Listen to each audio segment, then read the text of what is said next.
So, color and colorism. Let's jump into this. It's called The System. Not these guys who made two hit songs that I love. In this case, we're talking about a system of human control set up by the powers that be. The powers that be are the government, or whoever has political influence at the time. And the system of control has lasted for generations. Sometimes, when folks refer to the system, they are looked upon as paranoid or conspiracy nuts. But you know what they say? Just because you're paranoid doesn't mean you've never been watched before. There is a system. It is absolutely real. And I don't mean it's real to our minds. No, there's hard evidence in the form of laws that are designed to benefit the many and not the few. There are also unscrupulous business tactics designed to benefit big money, causing gentrification in neighborhoods. There's redlining, Klansmen in the nation's police force. There are real occurrences of ethnic discrimination, racial crimes. The list goes on, and you have to ask yourself, why? Simple question. The simple answer is control. To put certain people in their place and keep the majority dominant in influence. Keep something in mind. Just because there's a majority doesn't mean that the minority cannot be in power. See, there's roughly 500,000 people who make up the United States government versus millions of Americans. But yet, those little 500,000 run the United States. They make laws and state police enforce those laws using the threat of death or jail. Millions of Americans complain about one thing or another government-wise, but they never seek to outright overthrow the government. The minority can control a majority. So, us so-called minorities should start thinking very different about ultimate goals and so-called limits. Do you get what I'm saying? I really hope you understand what I'm saying. Let's continue. The system. Facts are that there are some things about humanity that we cannot escape because they are hardwired into our DNA like every other living creature, like our need to survive and the need to procreate, and the ability to evolve over time given the proper stimulus or push. In fact, psychology books are written because we have reasons for our behaviors, and that means, yes, people can be predicted to a degree and controlled, absolutely. Simply take away food, water, air, shelter, the basic needs a human being needs to survive, and hope. You gotta take that from them. And any human being on this planet can be enslaved or controlled. We know this because it's been done to African American slaves and other unfortunate people around the world, historically and presently. But this system that people talk about, this matrix, this box that guides us, taking our free will, what's it really? See, I like to think of it as the American machine. And it's pretty much built to cause division among ethnicities. Divide and conquer.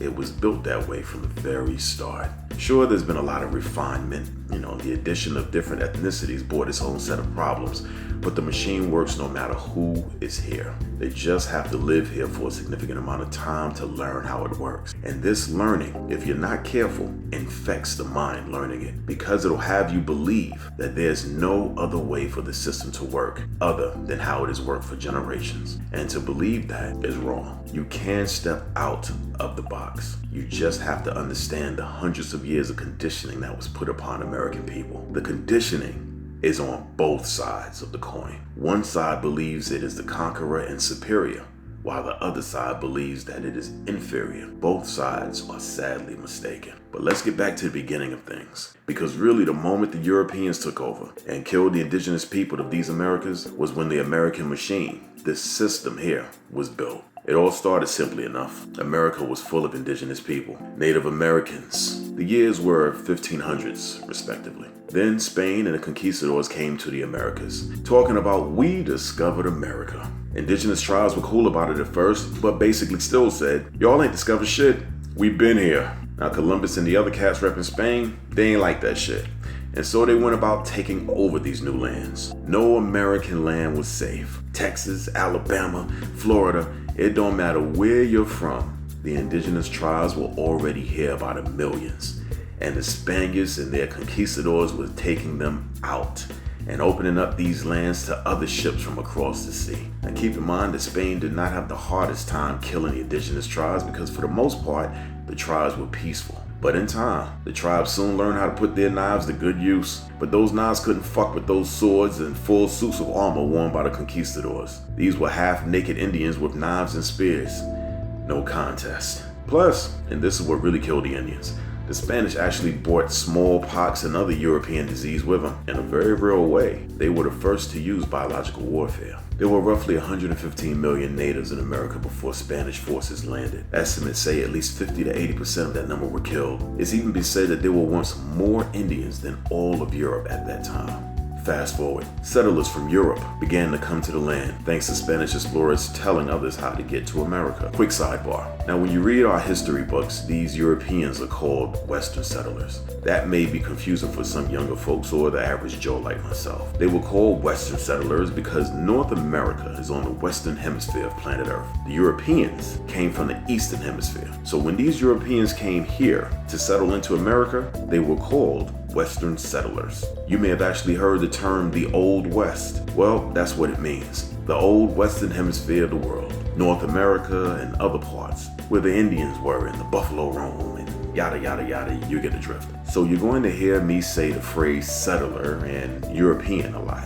But don't worry, that's going to change. Let's get back to history. The indigenous tribes suffered heavy losses due to the conquistadors and smallpox. The American lands were wide open for the taking. Imagine just new land for miles with no one on it. However, surviving Indians were still here in significant amounts. At first, the Western settlers were cool with trading with the Indian, and the Indians were cool as well. Canada traders, for instance, liked fur that natives would hunt, while some Europeans liked copper that Indians sold. Business was good, and the Indians weren't threatening at all. They never were. These were peaceful people until the Spanish explorers like Ponce de Leon and Christopher Columbus found these people and introduced them to horrific shit. They were pushovers. So, more Europeans came, looking to make America home, which they did. This was the beginning of the end for the indigenous people, because while the Spanish began the massacre of the Indian, the influx of more Europeans pretty much finished the job, but in slow, degrading fashion. Fast forward.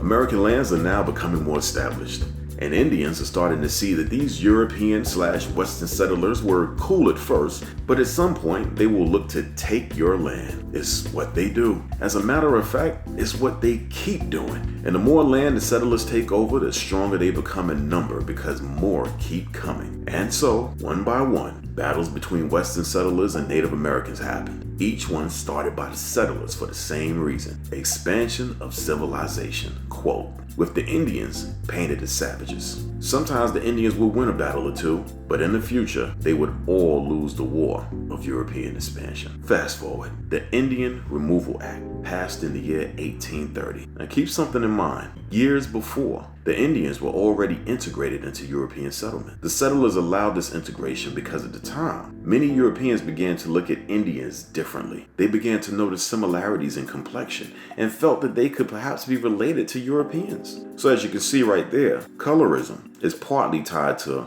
familiarity. Someone who looks like you, you're going to trust faster than someone who looks completely different. The Europeans felt that the only difference was that the Indians were so-called savages. They knew no better. Other than that, they may be kin. This kind of thinking is classism. And so the Europeans took it upon themselves to educate the Indians, with hopes that one day they would be better members of society. This education, of course, also included religious conversion. Remember that for Europeans, religious conversion is extremely important because what it does is it establishes a punishment for doing wrong. It establishes morals, which is a sense of right and wrong, which in turn establishes laws. Laws that the Europeans established to work in their favor. Mind you, these same laws can be argued away with the right legal representation. Religious conversion also has a tendency to infect and destroy generations of indigenous culture. European religion also establishes a savior called Jesus that happens to resemble the European image,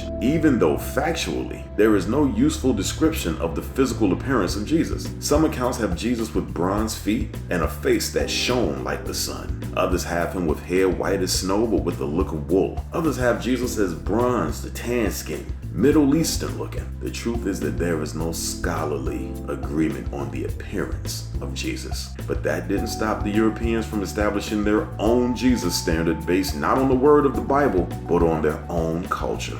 And so, this fictional image of Jesus, This standard of goodness is taught or beaten into the minds of people who are ignorant, or in this case, quote-unquote savages. Jesus, of course, is the Son of God, and God is almighty, and his anger is swift and terrible. You cannot see God, but he, because he has to be a dude, is all around you. So in essence, an ignorant person, or a quote-unquote savage, is taught that the image of the European male is goodness and kindness, and to rebel against the European male could possibly warrant swift and terrible retribution from an almighty unseen force. This conditioning still works to this day. Now see, all of this kind of shit is when religion is used to enslave. I have no problem with religion. Everyone should believe in something. But when what you believe is used to fool people or bend them to your will or your sick, twisted desires, then you're using your belief system against humanity. You're in essence using your religion to be inhumane. As you'd guess, most Indians were against all this religion and educating. However, tribes like the Cherokee were down with the integration and even religious conversion. They figured that it would be a way toward peace. It didn't work out that way. One of the largest tribes in America, the Cherokee, had lived in small villages in parts of what is now Kentucky, Virginia, Tennessee, the Carolinas, Alabama, and Georgia. By 1819, they had signed treaties ceding over 90% of their land to the United States. Remember, integration is what the Europeans sold. The settlers were slick as fuck. There was also a civilization policy. Many Cherokees had switched from being hunters to farmers. Some even ran plantations and owned slaves. Yes, that is why you see pictures of African people with Indians. Native Americans were not that dark. They were brown at best. That is why the Europeans were able to look at them as kin somewhat. Their children learned Christian religion and English at mission-run schools. A Cherokee alphabet was created, and in the 1820s, the Cherokee Nation began publishing a bilingual newspaper. They established a government and a constitution that was patterned after the United States. But by 1830, in just 11 years, settlers wanted more land, and they were taking these lands rightfully owned by the Indians. The Indians basically said, "What the fuck is this? We did everything you asked, even converted to Christianity. We've even been living among you. Why can't we keep our land?" The answer to that question came from Andrew Jackson's 5th annual address. Now check this shit out. Quote, "They, the Indians, have neither the intelligence, the industry, the moral habits, nor the desire for improvement, which is essential to any change in your condition. Established in the midst of another and superior race, they must necessarily yield to the force of circumstances and ere long disappear." Superior race, right there. The language of white nationalism. Well before Hitler started his shit, this, at least for America, is when white right versus every other color begins. Keep in mind that the sensibility of superiority was always there. Remember, they felt the Indians were savages, but this is the first time the wording of superiority was put into policy. Of course, the Indians were against this, but the European settlers had the weapons to make it happen. What they weren't freely given, they simply took. And let this be a major lesson right here. The only reason European settlers were able to do this to the Indians was because the Indians were not as advanced as the Europeans when it came to weapons. Also, the settlers were more unified, while the Indians actually had beef among tribes. They lacked trust and thus could not put together a unified front against the European settlers. Also, smallpox. Let's not forget smallpox. That's a big ass Indian killer right there. So, the European Indian killer machine trucked on from 15th century to 18th and 19th century. That's a lot of killing. All of this culminating with something called the Trail of Tears, when remaining tribes were put onto reservations. It was genocide, pure and simple. They took out the Indians, took their land, took their women, killed their men, and subjugated or integrated, there's that word again, whoever was left. Anyway, as you can see by now, the racist machine could have been any ethnicity. It's simply about who has the most power to dominate. Because the Native Americans from the jump couldn't handle the Spanish invading their lands. But even if they could, they lost too many Indians to disease. It was just a perfect storm. I don't see how the Indians could have stopped any of their lands from being taken at all. The diseases that the Europeans brought with them were just too much. You know, in an alternate world, It could have been Greek settlers who came to the Americas and dominated and established Greek right. Gyros could have been the American staple instead of the hot dog. I mean, both make you fart and shit, but it's the principle of the thing. Or forget about alternate realities. But look at what Israel has done for generations to the land that belonged to Palestine. Indigenous tribes taken over and land stolen because the tribe lacked the weapons and manpower needed to withstand the machine roaring toward them. But you may ask, what does all this have to do with black and white? We already established classism and nationalism. Where does color come into play? The timeline I covered was from the 1500s all the way to the 1800s. African Americans fit in the middle of it. And don't worry, the shit gets black. You see, in 1619, when allegedly the first Africans arrived in Virginia, religion and wealth, not physical appearance, defined your status. Blackness and whiteness were not yet clear categories of identity. For the first 50 years in the American colonies, most of the laborers were European indentured servants. Many of them were working their asses off in tobacco plantations in fucked up conditions.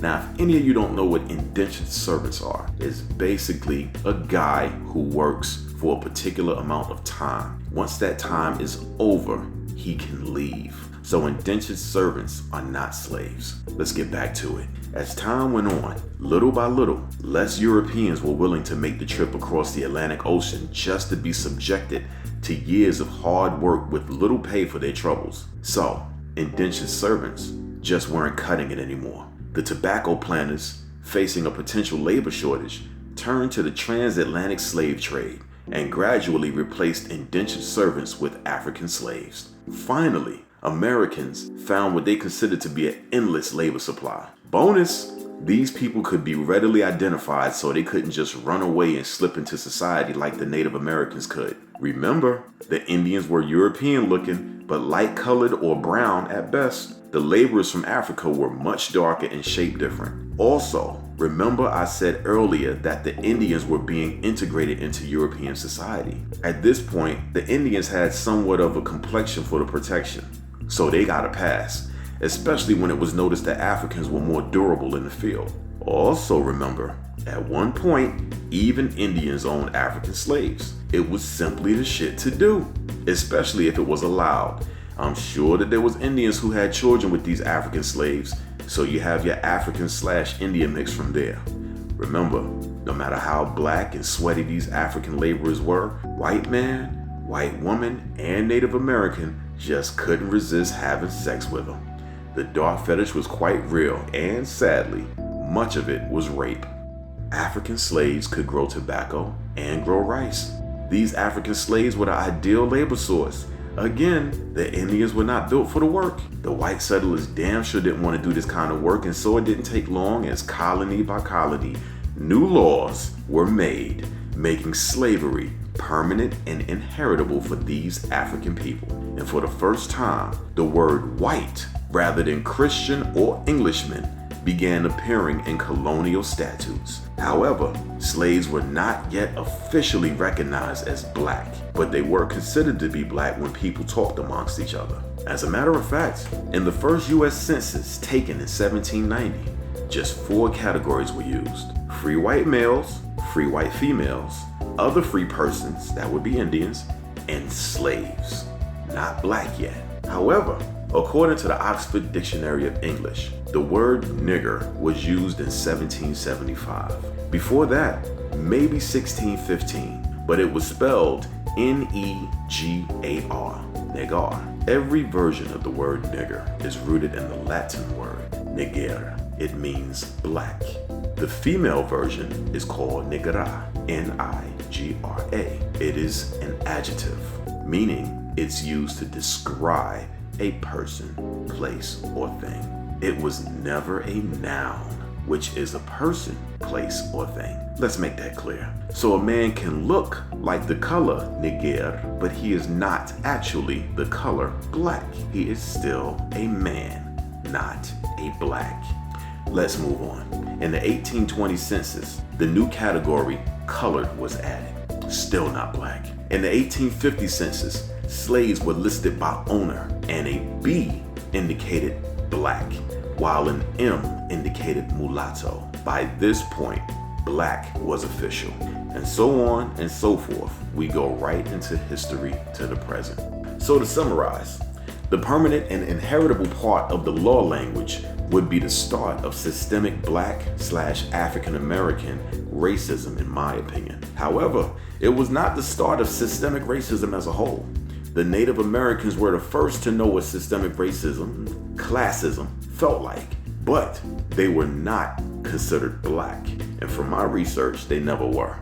As I said earlier, the Europeans saw them as kin almost. They looked like them, not so with African. As you can also see, the white settlers/Europeans frequently changed the laws to benefit them at the expense of others who were non-white. In the year 2019, this continues to happen, but not so overtly. A bunch of laws will come out and a few are carefully worded so that the average person won't notice things like gentrification, predominantly black school closures, money diverted from education for a certain section of town, etc. I gave you the abridged version of the Native Americans. Read up on the Louisiana Purchase, the Trail of Tears, and other moments of Native American history. Read up on Cherokee history. Lots of betrayal by white settlers there as well. Chances are where you're at right now was Indian land. Bottom line is though, to the victor go the spoils.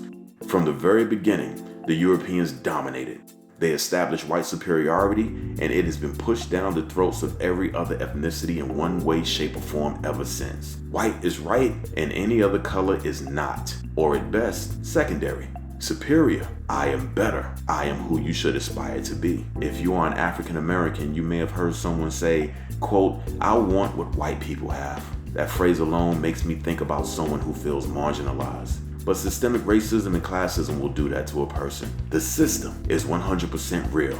I have earlier videos I posted that show exactly how parts of it affect African Americans on a daily basis. The bottom line is, African Americans did not create white. It was here when we got here. It was thrust upon us. This is when people say that black people can't be racist because we didn't create it, nor are we in charge of the system that created it. However, black people can be complicit to racism, and they are. How do we even begin to break out of this shit? I've got an opinion on that, and it won't be easy for most, just as it wasn't easy for me. You see, the conditioning is real. It's all over the place. The TV is called television programming for a reason. The radio, all forms of major media. It works something like this. Whatever is hot, aka what society at large feels is important, is given the most attention in most media forms. It's an attention grab to get your eyes and mind focused on the oncoming conditioning. Society is by admission more anxious than ever.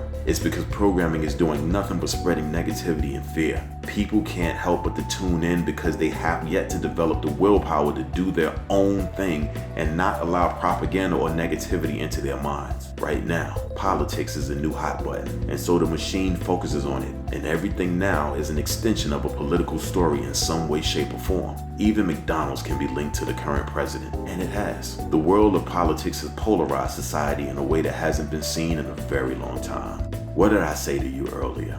The machine is built on divide and conquer.